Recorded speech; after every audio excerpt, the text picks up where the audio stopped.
We are here at the Tea Barr, and I'm telling you, it looks exciting. Where did you guys drive in from? Charlotte, North Carolina. It's great. We had a 7 hour fun trip and we love Nashville, so it was great. Absolutely. What got you started with tea? I mean, I know coffee's the big rage, but tell me a little bit about tea and the whole thing, because there's a whole lot to tea. There is. So I'm a type 1 juvenile diabetic, have been for 36 years. And, there's only so much things you can do for water and like regular just unsweetened tea. So we started experimenting with different blends and blending fruit and herbs. And now we have got this amazing tea company as well. So yeah, just having diabetes kind of was what did it. And we do it more for the health benefits. So it tastes amazing, but we do it because of all the different things. So it just helps you with like knowing that a white tea is going to help you with inflammation and a oolong tea is going to help you with insulin management and things like that. So we try to teach our clients not just about why tea's good, but what also it does for you health wise. That is really important. We talk a lot, especially on my show on Main Street Today, we talk a lot about Wellness Wednesday. We talk about wellness, and you really bring that into, where can they learn a little bit more about your teas?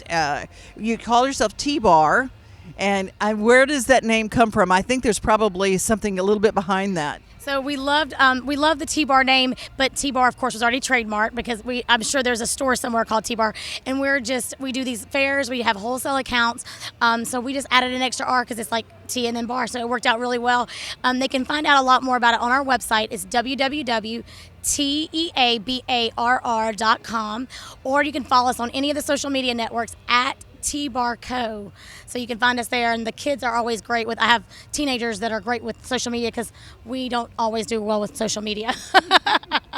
I love it. You had your son here was talking about his instructional videos on making tea, and you can find that on your Facebook page, right? Yes, ma'am, absolutely. So it's on the Facebook page. So he's been making tea since he was 5, so it's super awesome. And I'm like, we put it on there so people would understand, like, even a 5-year-old can do it. So it's simple because people always want to say it's just too many steps to make loose leaf tea. But when you see a 5-year-old do it, you're like, okay, I can do it. I'm going to stop making excuses. I'll do it now. So, yes. And when you start kids out really young doing something healthy and they're part of the preparation, they're more likely to enjoy it, right? They are. And I'll tell you, our biggest clientels are kids like from 9 to like 18. They know so much. And I mean, it's because of the internet, obviously, but they know so much about it. So I have kids that'll come up and they'll say, did you know this, and this about tea? And I'm like, I'm so glad they know. So where our generation, it was more coffee, this generation is definitely more tea. So it's really awesome to watch that. Well, is there a way, now I've got a teapot collection that's pretty cool, and I would love to start using it with some of your teas. What do you recommend brewing it in a pot, or is there a special way, or a cup? How do you recommend? So there's a lot of new little gadgets. So of course a lot of people use like the little tea balls that have been around for years. They're probably in the back of your drawers right now and you're going, what in the world am I supposed to be doing with that? So those are great loose leaf tea balls. There's also zero gravity, and then they have, everything now. They have even teacups now that have like little funnels and little filters. So there's so many ways. There's now tumblers that have it. So the sky's the limit now that people are doing loose leaf tea. So yes, ma'am, absolutely. And so you brought up diabetes, and that's something near and dear to my heart. So tell us the best way to sweeten tea, or do you actually even need to sweeten it? Is it good enough to go without any sweetener? So it's absolutely great enough to go without sweetener. I don't sweeten it ever.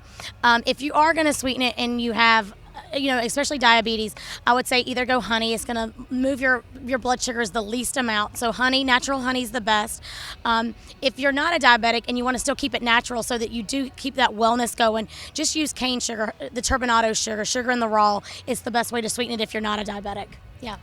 Well, we encourage you to just take a look online, Facebook, Instagram, and of course, just teabarr.com, and that's bar with 2 R's, TEABARR.com, and let the kids teach you how to make tea.